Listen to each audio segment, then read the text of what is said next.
In a world full of compromise, the Rasta stands firm. While Babylon chases vanity, war and confusion, Rastas walk another path. A narrow, sacred road rooted in truth, love, and divine order. But what truly sets Rastas apart isn't just what they do, it's what they refuse to do. Because some things, when you live in alignment with Jah, are simply not an option. There are actions, habits, and systems that go against the natural order, and Rastas don't entertain them. Not out of pride, but out of spiritual principle. So in this video, we're reasoning on 7 things Rastas don't do. Not because it's a rule book, but because it's a way of life, a conscious resistance, and a living covenant with the Most High. Let's begin with one of the foundations, food. 1. Rastas don't eat Babylon's food. The Rasta doesn't just eat to fill the belly. The Rasta eats to stay clean. Clean in body, clean in mind, and clean in spirit. That's why one of the first things a conscious Rasta refuses is Babylon's food system.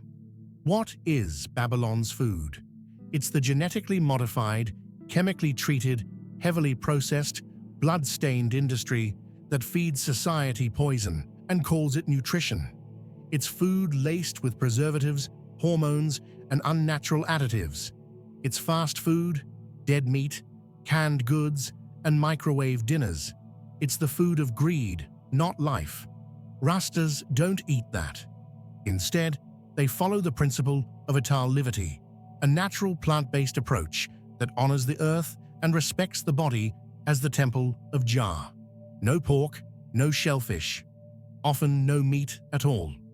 No white sugar, no table salt, no blood in the pot. Because Babylon's food doesn't just damage the body, it clouds the mind, it dulls intuition, it weakens the spiritual connection, and it ties people into a system of death and disease. Rastas know you are what you consume, and the food Babylon produces is full of death. Animals killed in fear, processed without love, sold for profit, and served without care. That vibration enters your system and begins to shape your thoughts, your energy, your very livity. But a Rasta is awake. A Rasta refuses to be part of that cycle. So they eat from the land, fresh fruits, ground provisions, herbs and roots. They cook consciously. They bless the food. They know where it comes from and why it matters. Because when you eat from Babylon, you support Babylon. But when you eat from Jah's earth, you align with Jah's laws. So the first thing Rastas do different, they don't eat Babylon's food. They eat Ital, because they live clean and stay close to Jah. 2. Rastas don't cut their locks. The dreadlocks of a Rasta are not a fashion statement. They are a sacred covenant, a living symbol of spiritual power, ancestral pride, and resistance to the system. In Babylon, appearance is everything. Hair is cut, styled, permed, or shaved to fit into trends, jobs, or social acceptance. But a Rasta doesn't bow to those pressures. A Rasta lets the hair grow free, untouched, untrimmed, and unashamed. Why? Because in the heart of the Rasta Livity lies a vow, the Nazarite vow, rooted in ancient scripture. The Book of Numbers says clearly, "No razor shall come upon his head. He shall be holy, and shall let the locks of the hair of his head grow." So the Rasta locks are more than just hair. They are spiritual antennae, channels that connect the eye to the Most High. They are roots, a connection to the ancestors, to Africa, to the Lion of Judah. They are armor, a visible rebellion against conformity and oppression. Rastas don't cut their locks because cutting them would mean cutting off a part of their identity, their energy, and their sacred commitment to Jah. The world might mock it, misunderstand it, or even fear it. But a Rasta knows these locks are holy. In Babylon, people are taught to tame everything, wildness, nature, even their own bodies. But Rastas embrace the natural, the untamed, the divine order. They let the hair grow like the lion's mane, strong, regal, and full of meaning. And when a Rasta walks with locks, he or she walks with boldness, saying to the world, "I am not yours. I belong to Jah." So no scissors, no razors, no shaving to please Babylon. Because the Rasta's crown is not for show, it's for Jah glory. 3. Rastas don't serve Babylon's system. Rastas don't bow to Babylon. They don't serve its system. They don't trust its promises. And they don't let it define who they are. Babylon is not just a place. It's a mindset.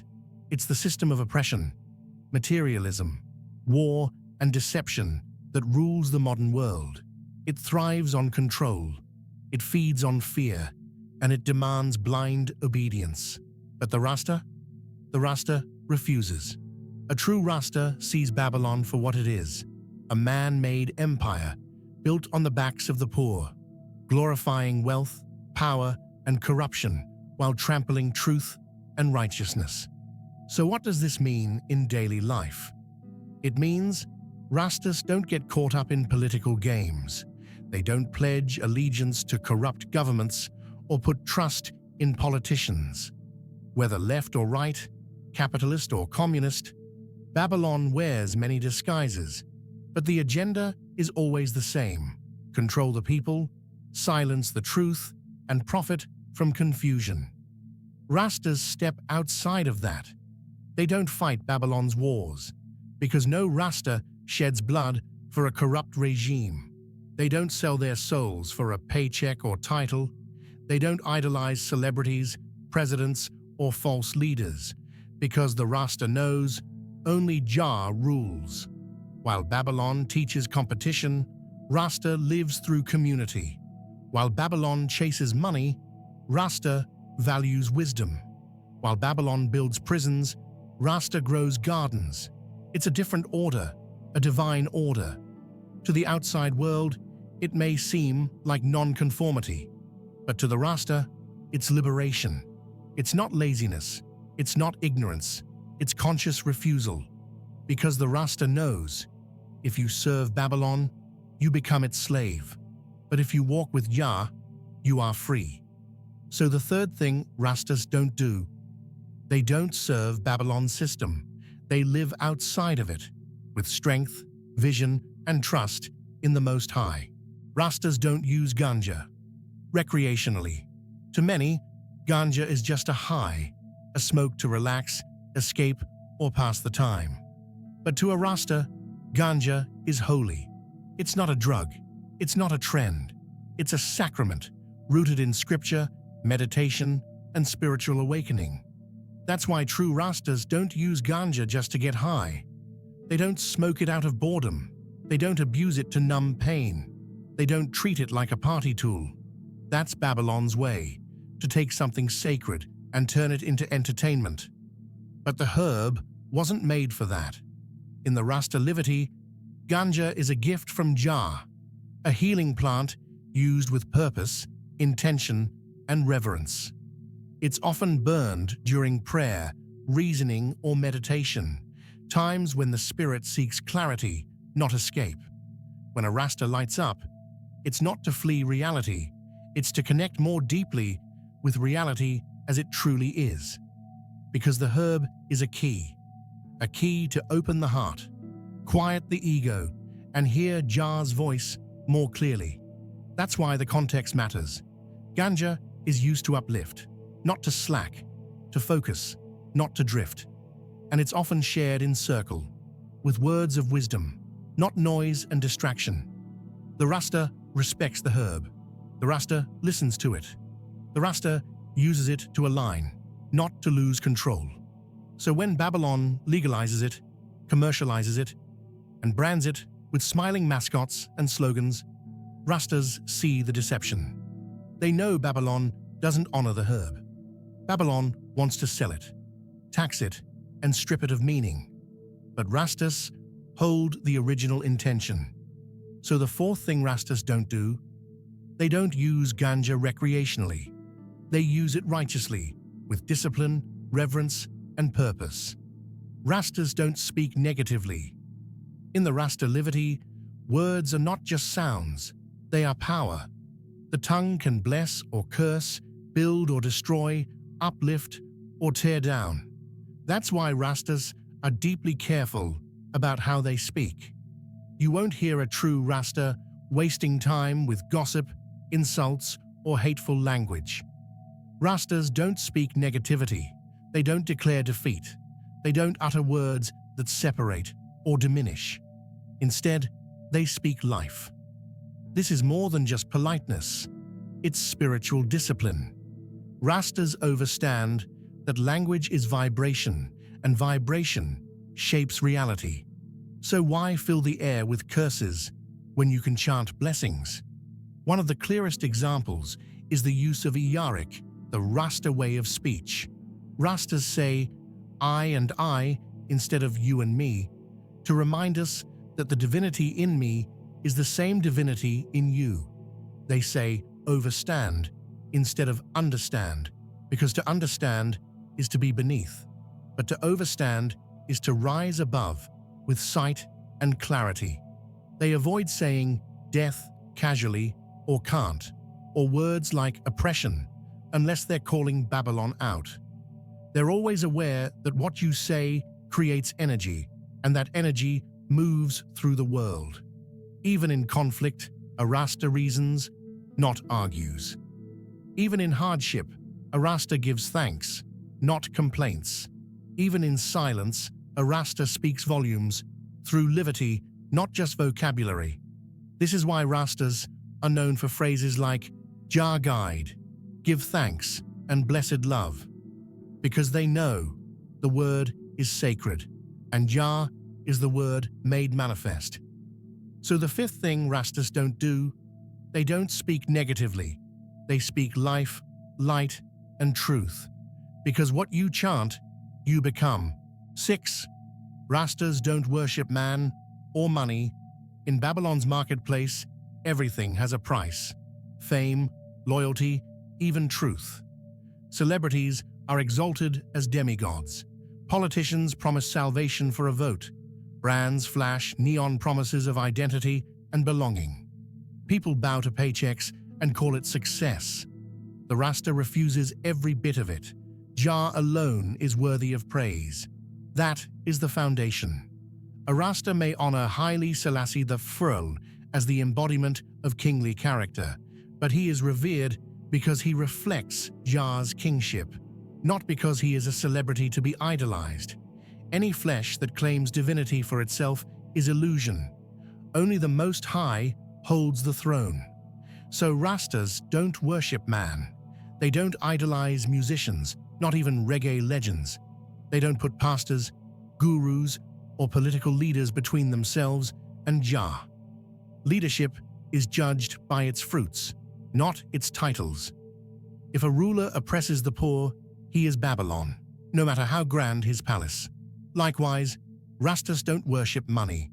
They understand that currency is a tool, not a master.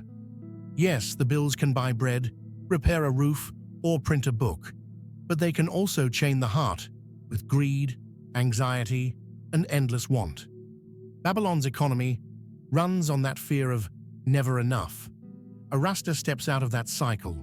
He works to live, not lives to work.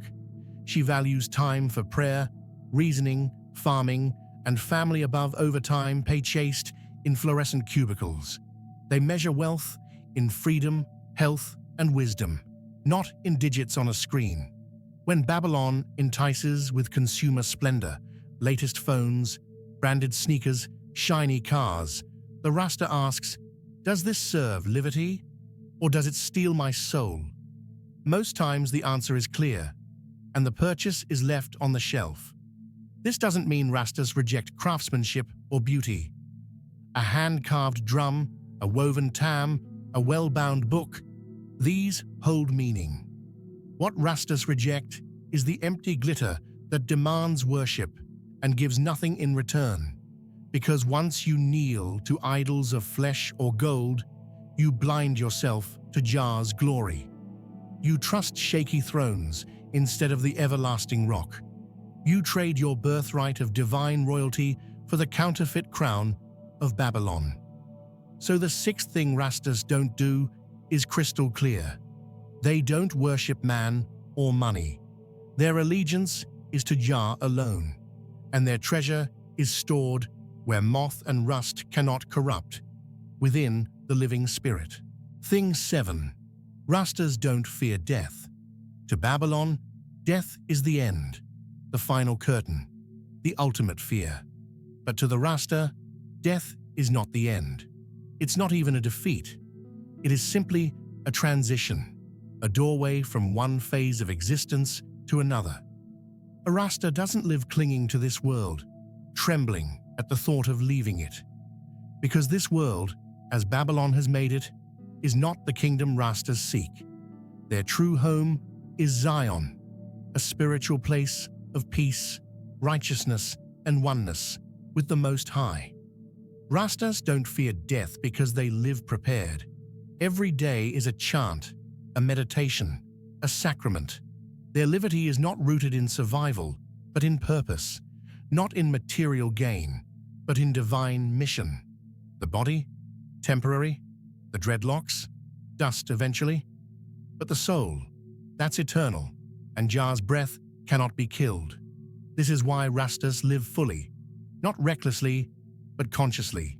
They walk barefoot on the earth, under sun and stars, knowing that creation is alive with spirit. They face trials without panic, knowing that Jah is with them in the fire. And when death comes, they don't run. They reason with it, knowing it has no sting over the righteous. Babylon uses fear to control, fear of poverty, fear of shame, fear of death. But once you remove that fear, you become untouchable. You rise above systems. You become bold, rooted, and centered in the I Am. The Rasta chants down fear because fear is illusion. The Rasta gives thanks, even for struggle, because it purifies the soul. And when the final breath leaves the lungs, the Rasta knows, I forward to Zion, to dwell in fullness with the Most High. So the seventh thing Rastas don't do, they don't fear death, because they know life is more than the flesh, and Jah's promise is everlasting. So now you've seen it. 7 things Rastas don't do. Not because they're following rules, not because of religion, but because of conscious livity, a way of life rooted in truth, spirit, and freedom from Babylon's chains. Rastas don't conform to the system. They don't chase idols, fake status, or empty pleasures. They don't speak death, bow to fear, or forget Jah's presence in all things. And that's what makes the Rasta way different, not just in action, but in intention. Every choice is sacred. Every breath is a chant. This is not rebellion for rebellion's sake. This is spiritual liberation. If this message resonated with you, if it made you question Babylon's lies or feel the call of Zion in your own soul, then this channel is for you. Subscribe, share, and stay tuned, because we're reasoning deeper into the roots, the teachings, and the power of Rasta consciousness. Drop a comment below. What do you think sets Rastas apart? And always remember, it's not just about what Rastas don't do. It's about what they stand for: truth, love, unity, and Jah overall. Give thanks. One love. Until next time.